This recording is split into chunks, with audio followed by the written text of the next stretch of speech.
sebuah artikel, yaitu sebuah wasiat penting yang pernah disampaikan oleh Abu Bakar kepada Umar, semoga Allah meridhai keduanya, ketika ia memilih Umar sebagai khalifah yang menggantikannya. Wasiat itu berbunyi, sesungguhnya hal pertama yang aku peringatkan kepadamu adalah berhati-hatilah terhadap dirimu, hawa nafsumu sendiri. Jihad perjuangan melawan hawa nafsu ini juga membutuhkan kesabaran. Barang siapa yang bersabar dalam melakukan jihad melawan hawa nafsu dan setannya, ia pasti akan sukses menaklukkannya. Ia akan keluar sebagai pemenang dan ia akan menjadi tuan yang terhormat bagi hawa nafsunya sendiri. Sebaliknya, siapa yang tidak bersabar dalam melakukan jihad itu, ia niscaya akan mengalami kekalahan dan pada gilirannya ia akan menjadi budak tawanan yang hina bagi hawa nafsunya sendiri. Jami'ul Ulum wal Haikam, karya Ibnu Rajab Al-Hambali. Selanjutnya kepada Ummahatillah untuk bersiap, kita akan mendengarkan materi tausiah pada pagi hari ini bersama Ustazah Nur Cahaya. Kepada Ustazah dipersilakan.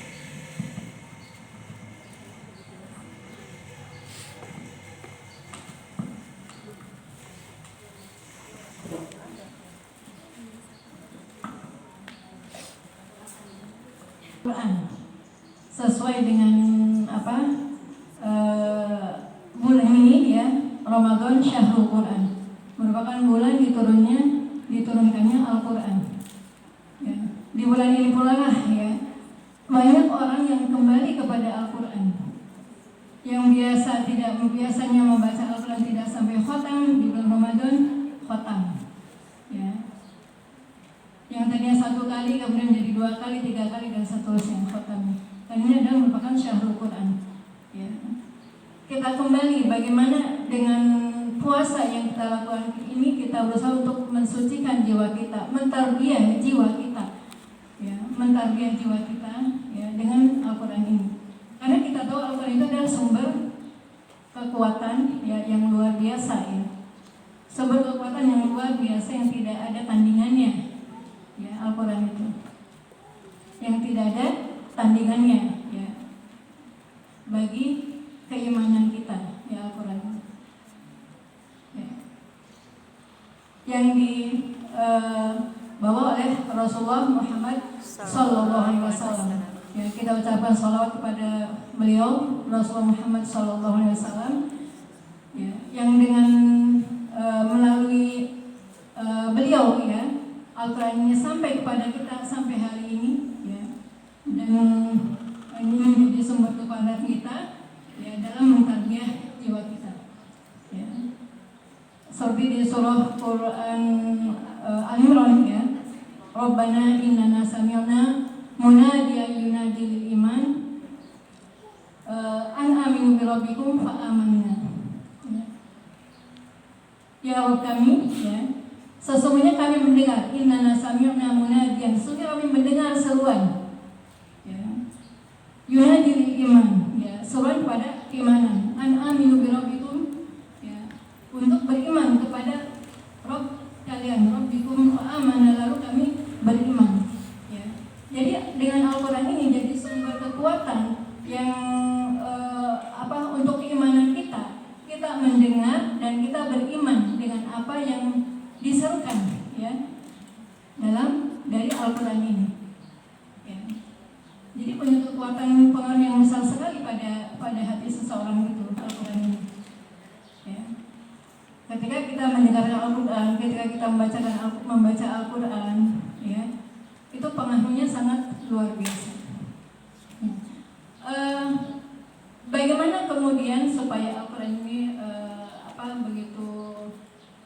berpengaruh dalam jiwa kita ya, dalam jiwa kita. Di surah Al-Jum'ah, di surah Al-Jum'ah ayat 2, ada yang hafal surah Al-Jum'ah ayat 2? Huwallazi ba'atha fil ummiyina rasulan minhum yatlu 'alaihim ayatihi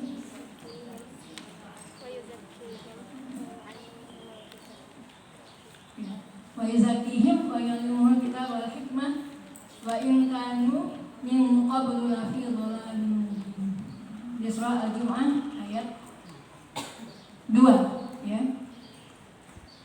Ini ya, di ayat ini merupakan interaksi, bagaimana interaksi kita dengan Al-Qur'an ini. Ya. Waladzi ba'atha fil ummiyina rasulan minhum. Ya. Allah ya yang ba'atha fil ummiyina rasulan, mengutus rasul ya yang ummi di antara mereka itu yatlu alaihim, untuk membacakan ayatihi, membacakan ayat-ayatnya. Ya. Jadi yang pertama ini kemampuan membaca ini penting ya buat kita, kemampuan membaca Al-Qur'an. Kemampuan membaca Al-Qur'an. Ya. Bagaimana ketika kita membaca ya, itu kita nikmati bacaan kita. Ya. Menikmati bacaan kita, menikmati huruf-huruf dari Al-Qur'an yang kita baca. Tentu saja untuk menikmati bacaan itu harus membacanya secara tartil, ya. Haqqa tilawati, sebenar-benarnya bacaan. Ya, membaca secara benar Al-Qur'an. Tidak harus bagus, tapi harus benar. Ya. Benar. Kalau membacanya secara benar, ya, irama-irama yang keluar yang kita dengarkan itu akan terdengar indah, ya. Sesuai dengan hukum tajwidnya, itu akan terasa indah terdengarnya, walaupun tidak seperti qorib gitu ya. Itu akan terasa indah ini.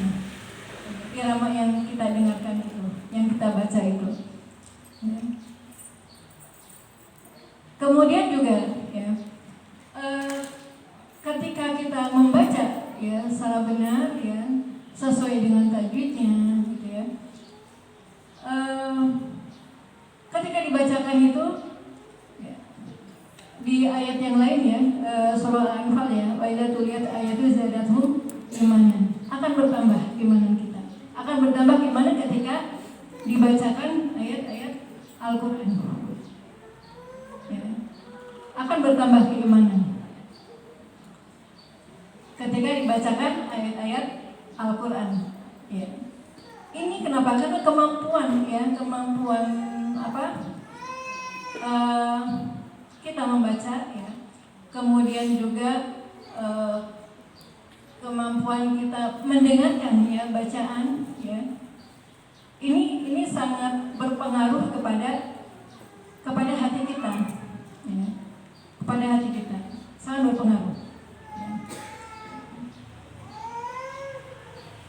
Dengan membaca ini ya, pahalanya juga ya banyak. Satu huruf itu tidaklah satu, alif lam mim itu tidaklah satu huruf, tapi alif satu huruf, lam satu huruf, mim satu huruf. Kalau bacanya benar 10 kali kebaikan, ini dari sisi pahala ya, mendapatkan 10 kebaikan. Kalau terbata-bata hanya 2 kebaikan gitu kan. Dan ketika membaca secara benar itu, maka dia akan bersama para malaikat ya, bersama para malaikat ya, ketika dia membacanya secara mahir gitu ya, gitu.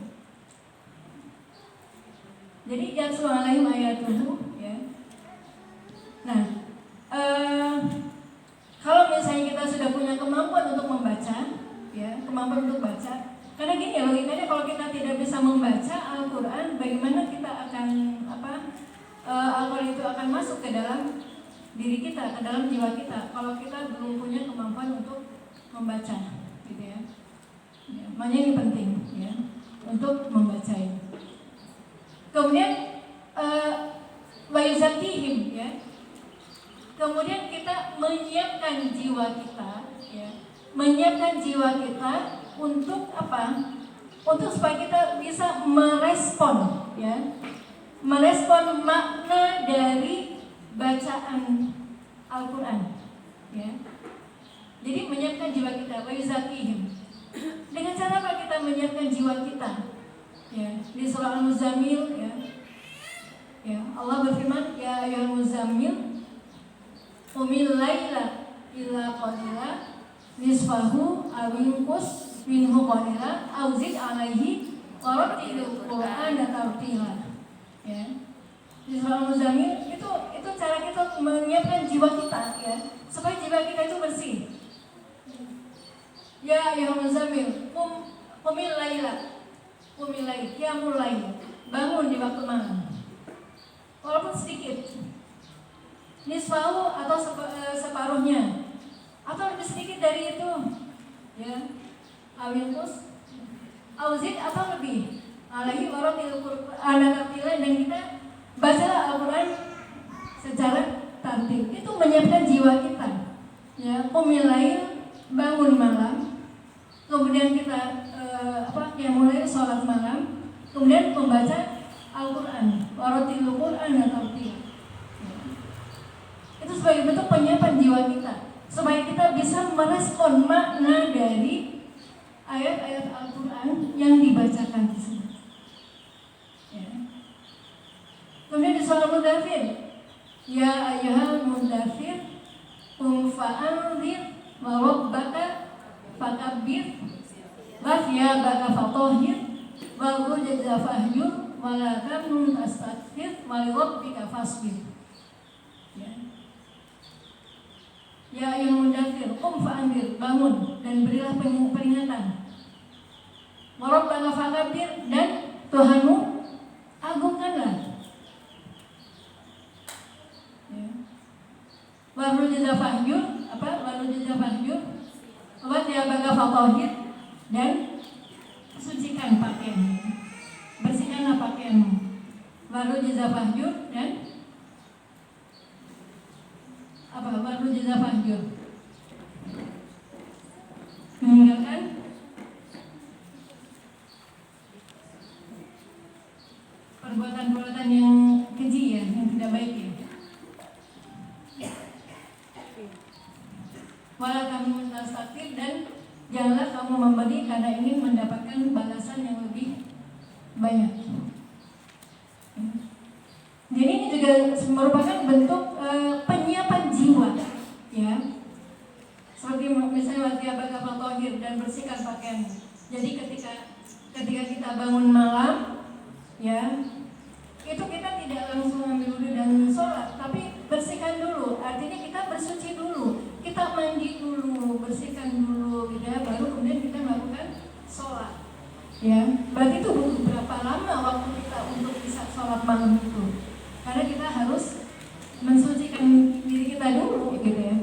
Kalau bangunnya jam 4, ya, baru bangun juga masih loadingnya juga bisa sampai setengah jam, 1 jam gitu, ya, loading baru bangun gitu. Nggak bisa langsung ke kamar mandi, ya, gitu. Ya. Berarti harus bangun jam berapa itu? Ya. Jadi bersihkan dulu, ya. Kemudian kalau sudah bersih, ya, baru kita mulai sholat malam dan baca Al-Quran. Ya. Kadang kita suka bangun tidur itu langsung ke kamar mandi, wudhu, sholat, baca misalnya. Nah, kita belum apalagi pakai bajunya juga baju tidur juga, gitu, ya. Ya. Saya ingat istrinya siapa, ya, yang di Mesir itu, dalam setiap beliau itu ganti baju itu sehari itu 5 kali ganti baju itu setiap mau sholat. Istrinya Ustaz siapa, ya, yang di Mesir itu, ya.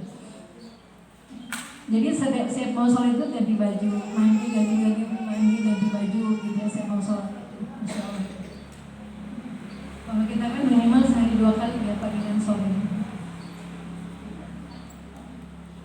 Jadi itu bentuk penyiapan jiwa kita, ya, supaya kita nanti bisa merespon makna-makna ayat Al-Quran, ya. Qiyamul lail, kemudian kita juga baca Al-Quran, ya, baca Al-Quran, memperbanyak kita baca Al-Quran. Kemudian juga kita memperbanyak wirid, banyak istighfar. Karena kalau misalnya kita semakin banyak dosa yang membebani tubuh kita, maka sulit untuk menerima kebaikan. Kalau semakin banyak dosa itu sulit untuk menerima kebaikan itu. Ya. Makanya banyak-banyak kita istighfar ya. Banyak-banyak istighfar itu juga bentuk penyiapan jiwa kita ya, memperbanyak istighfar. Ya. Rasulullah istighfar dalam sehari itu mencapai berapa kali? 70, 100 ya, istighfar itu. Dan kalau kita istighfar sehari 100 itu nggak nyampe setengah jam ya. Coba deh istighfar 100 kali itu nggak nyampe setengah jam, nggak nyampe, paling cuma berapa menit. Apalagi kalau istighfar cuma astagfirullah aja, nggak lengkap gitu ya. Memperbanyak istighfar itu juga sebagai bentuk penyiapan jiwa kita. Memperbanyak tilawah ya, membaca Al-Quran ya, itu juga sebagai bentuk penyiapan jiwa. Memperbanyak tilawah, membaca Al-Quran. Karena interaksi yang pertama ya dari kita itu membaca itu ya, menyiapkan jiwa. Kemudian nanti kan setelah itu bayu'allimuhumul kitabah wal hikmah ya, dan mengajarkan pada mereka Alkitab dan hikmah. Kalau jiwa kita sudah siap ya, maka kita akan mudah untuk merespon pelajaran-pelajaran yang ada di dalam Al-Quran ya, yang disampaikan ya dari ayat Al-Quran. Kan mudah kalau jiwa kita sudah bersih ya. Tapi kalau jiwa kita masih dipenuhi dengan dengan hati yang kurang baik gitu ya, masih ada banyak dosa-dosa yang kita lakukan, istighfar kita kurang, itu akan sulit merespon. Kita contohkan dulu di zaman Rasulullah itu, di zaman ada ketika turun ayat tentang hijab, bagaimana respon para sahabiah saat itu? Responnya langsung dia mengambil apa yang ada di rumah, kain apapun yang ada di rumah, kemudian ditutupkan di kepalanya. Itu responnya sangat cepat sekali ya. Karena punya jiwa yang siap untuk merespon ketika ayat datang langsung ya. Kan kalau kita sekarang mikir-mikir dulu kali ya, kalau ada ini pikir dulu mungkin ya, sesuai apa enggak. Suruh berinfak Palestina, mikir dulu ada apa enggak, coba apa enggak nanti buat keluarga dan sebagainya gitu ya. Kita masih itu ya, masih ada masih ada timbang-timbangan gitu ya. Jadi respon cepat ya ketika jiwa kita itu siap ya, bersih ya. Kita akan cepat tanggap ya ketika ada seruan ya dari ayat-ayat Allah yang dibacakan itu ya. Jadi ya artinya kan ini awal itu kan dari Allah, kita makhluk Allah, tentu saja kita harus nurut dengan apa yang difirmankan oleh Allah di dalam Al-Quran. Walaupun mungkin kita tidak kita memahami makna itu tidak sepenuhnya ya, seluruh isi Al-Quran tidak sepenuhnya memahami maknanya gitu ya.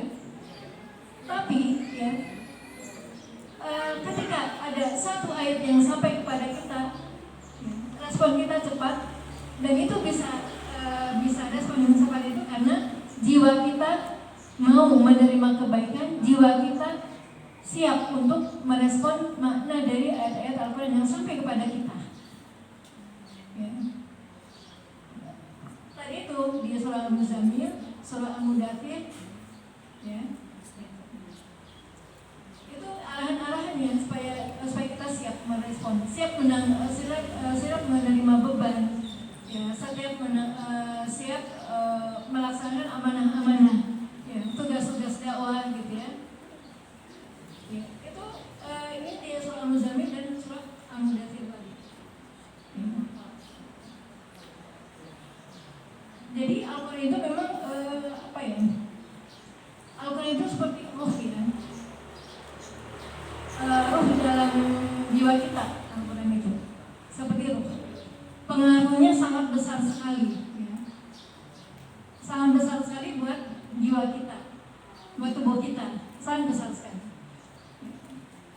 Pengaruh Al-Quran ini, ya, tidak hanya karena saking besarnya itu, ya, tidak hanya pengaruhnya itu tidak hanya kepada manusia saja, ya, tapi juga jin pun, ya, ini terkena pengaruh Al-Quran juga. Jin termasuk benda-benda mati juga, ya, mendapatkan pengaruh kekuatan yang besar dari Al-Quran ini. Apalagi kita sebagai manusia gitu, ya, yang punya hati, yang punya akal, ya, pengaruhnya sangat besar sekali. Jadi dengan Al-Quran ini, ya, dengan kita interaksi yang tiga tadi, kita membaca, kita memahami, ya, makna-makna, dengan kita sebelumnya menyiapkan jiwa dulu supaya bisa merespon makna Al-Quran dengan baik, ya. Kemudian juga kita bisa menerima pelajaran, ya, dari Al-Quran yang ada dalam Al-Quran, ya, supaya kita bisa menerima dan tentu saja mengamalkan itu harus kita lakukan. Ini merupakan kewajiban kita, ya, kewajiban kita, sampai kepada pengalaman itu. Jadi Al-Quran itu bagi kita itu seperti ruh, ya, ruh yang menghidupkan, ya. Sebagaimana ruh bagi tubuh. Cuma bedanya, kalau ruh bagi tubuh bisa hilang, ya kan? Kematian, ya. Adanya kematian itu bagi tubuh itu bisa hilang. Tapi Al-Quran, ruh bagi hati, bagi jiwa kita tidak akan hilang. Tidak akan hilang. Kalau ruh bagi tubuh dia akan hilang, ya, dengan adanya kematian. Tapi kalau ruh bagi hati tidak akan hilang. Di surah Asy-Syu'ara, ya. Di surah Asy-Syu'ara itu yauma la yanfa'u malu wala banun, ya. Di hari yang tidak bermanfaat harta dan anak-anak illa man atallah biqalbin salim, kecuali yang datang, ya, pada Allah dengan hati yang selamat. Tidak akan hilang ruh, ya, Al-Quran dalam hati itu tidak akan hilang, karena dia nanti akan menghadap Allah dengan hati yang datang dengan hati yang selamat itu, yang akan menghadap Allah itu, ya. Jadi Al-Quran seperti ruh yang menghidupkan hati kita, ya. Makanya hati kita harus kita persiapkan, jiwa kita harus kita siapkan untuk menerima Al-Quran, menerima ayat-ayat Al-Quran. Makanya kenapa ketika ada yang membaca Al-Quran, ya, wa idza qara'ta Al-Quran fastami'u lahu wa ansitu, ya kan? Ketika dibacakan ayat Al-Quran, fastami'u, ya, dengarkan bacaan itu, wa ansitu, dan diamlah.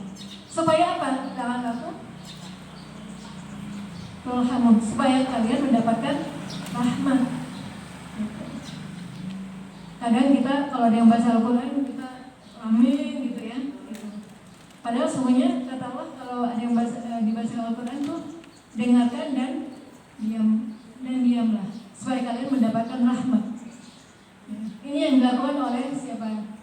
Bangsa jin juga termasuk yang mendengarkan Al-Quran, ya. Di surah Al-Kahf kan ada tuh di mana bangsa jin itu ketika Rasulullah sedang melakukan dakwah, bangsa jin itu yang mendengarkan ayat Al-Quran yang dibacakan oleh Rasulullah. Kemudian setelah selesai dia kembali kepada kaumnya menyampaikan apa yang dia dengar dari Rasulullah. Di surah Al-Kahf ada, ya. Itu kisah jin yang ketika mendengar dia langsung menyeru kaumnya supaya beriman.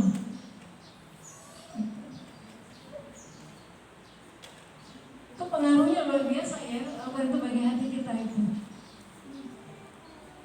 Gunung ketika diamanahi untuk ini Al-Quran ini, apa respon gunung? Di surah Al-Hasyr, ya, kalau nggak salah, gunung. Di surah Al-Hasyr itu. Di surah Al-Hasyr itu ketika gunung itu diberi amanat gitu ya, dia tak sanggup responnya. Saking kuatnya pengaruh Al-Quran itu, ya. Saking kuatnya.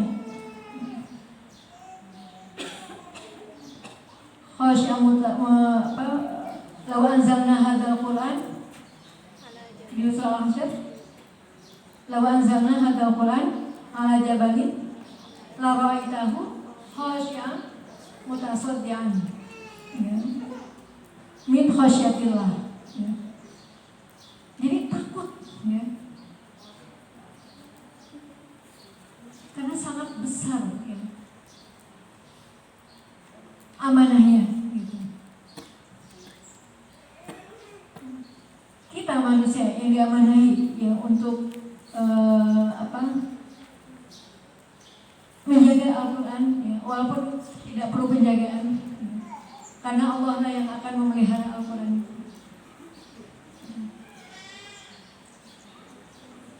Pastilah akan dengan dibaca Al-Quran dalam hati kita itu akan pengaruh sekali, sangat berpengaruh sekali.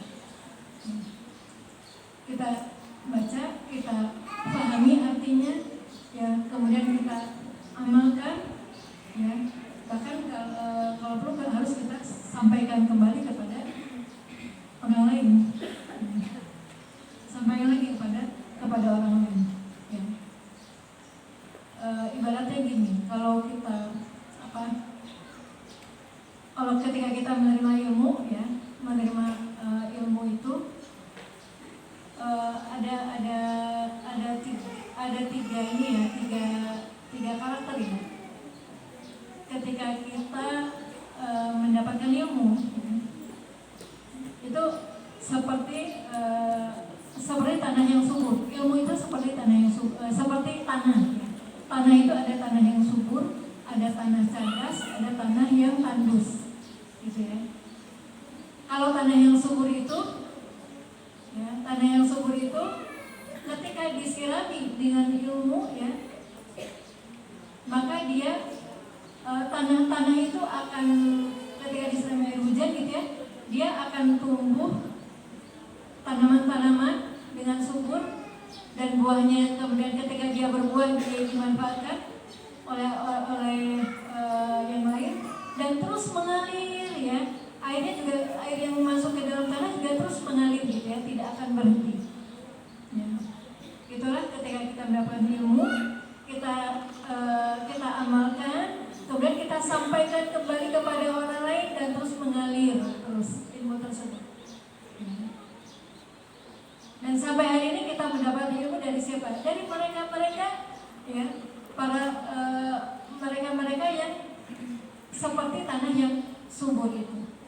Jadi ilmunya tidak sampai di dirinya sendiri, tapi juga kemudian diberikan kepada orang lain, karena dia produksi terus, gitu ya. Karena tanahnya subur, produksi terus, dan orang lain bisa memanfaatkan ilmunya tersebut, sampaikan terus, gitu ya. Ada seperti tanah yang cerdas. Tanah cerdas itu ketika turun hujan dia hanya bisa menampung air, ya, tapi tidak tumbuh tanaman nggak bisa. Tanah cerdas dia bisa menampung air, tapi air itu masih bisa dimanfaatkan oleh yang lain, oleh binatang ternak, gitu ya, oleh orang-orang yang lewat, masih bisa dimanfaatkan air tersebut, ya. Jadi dia menerima ilmu tersebut, ya, menerima ilmu tersebut tapi tidak sampai mengalir, gitu ya. Tidak sampai sampaikan lagi, gitu ya, seperti tanda subur tadi. Ya masih penting lah, gitu ya. Dia masih bisa bermanfaat untuk orang lain, ya, gitu. Ya. Ada lagi seperti tanah yang tandus. Tanah yang tandus ketika turun air hujan itu, air juga tidak menyerap, langsung menguap, ya. Jadi itulah gambaran hati yang keras, sehingga dia tidak bisa menerima ilmu karena hatinya keras, tidak bisa menerima ilmu, ya. Maka kita harus merasakan kita ketika yu'allimuhumul kitab itu jadi seperti tanah yang subur.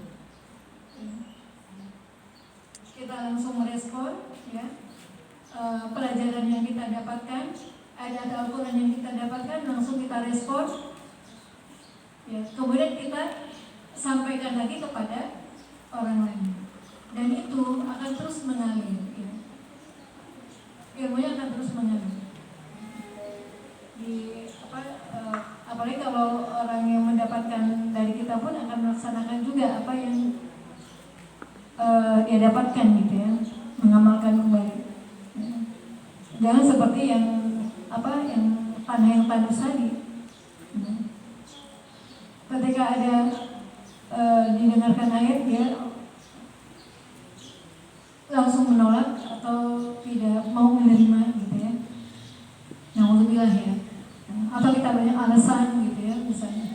Minimal respon kita ya, percaya, ya beriman dengan ketika banyak ayat Al-Quran kita respon kita cepat. Ya. Masalah dia mau mengamalkan atau tidak ya, itu mungkin ya ada yang prosesnya langsung respon cepat, ada yang pikir-pikir dulu, ada yang perlu menata hati dulu misalnya gitu. Jadi macam-macam memang orang yang merespon yang ngomong kita gitu ya, responnya macam-macam tergantung sebersih apa hati kita. Wa yuzakihim itu tergantung itu, yuzakihim ya. Jadi awal itu nanti seperti ruh itu akan hidup dalam diri kita ya, hidup. Coba ketika kita baca Al-Quran ya, ketika Al-Quran itu hidup ya, itu betul-betul Al-Quran itu jadi ruh buat kita ya. Ketika baca Al-Quran itu kita akan menemukan ayat-ayat ya, ayat-ayat mungkin tentang neraka, tentang surga, kisah-kisah kita akan menemukan. Dan kita seperti sedang berada pada masa ya dimana kita baca ayat itu. Itu berarti menunjukkan akan memang hidup ya dalam diri kita. Atau mungkin ada yang baca Al-Quran itu baca aja tanpa ada ruh gitu ya, cuma sekedar baca doang. Bisa jadi ya, bisa mungkin begitu ya, dia baca ya. Walaupun dia cuma baca saja, tapi luar biasa, dapat pahala, dapat pahala. Apalagi kalau membacanya itu sampai kita seperti berada ya. Kita seperti berada dalam kehidupan dari sejak Nabi Adam sampai hari kiamat gitu ya.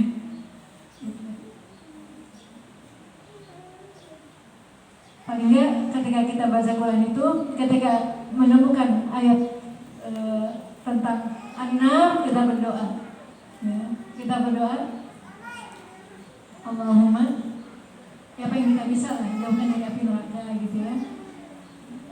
Allahumma azina minan nar ya.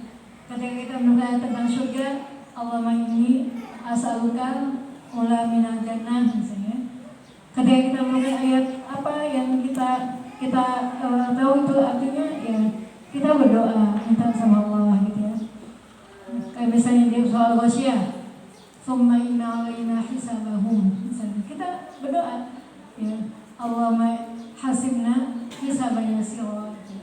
Ya Allah, hisablah kami dengan hisab yang mudah gitu ya. Atau misalnya di suratin alaisa Allah bi ahsanil hakimin ya. Kita juga bisa kita minta Allahumma inni as'aluka al-'afwa wal 'afiyah. Minta supaya kita tetap sehat, dalam keadaan sehat wal 'afiyat gitu ya. Itu kan di surat ini itu kan bicara tentang ini ya, tentang ciptaan ya. Kita diciptakan itu dengan sebaik-baiknya gitu ya. Minta sama Allah supaya kita tetap dalam keadaan sehat wal 'afiyah. Ya, jadi itu hidup ya ketika kita baca Al-Quran itu.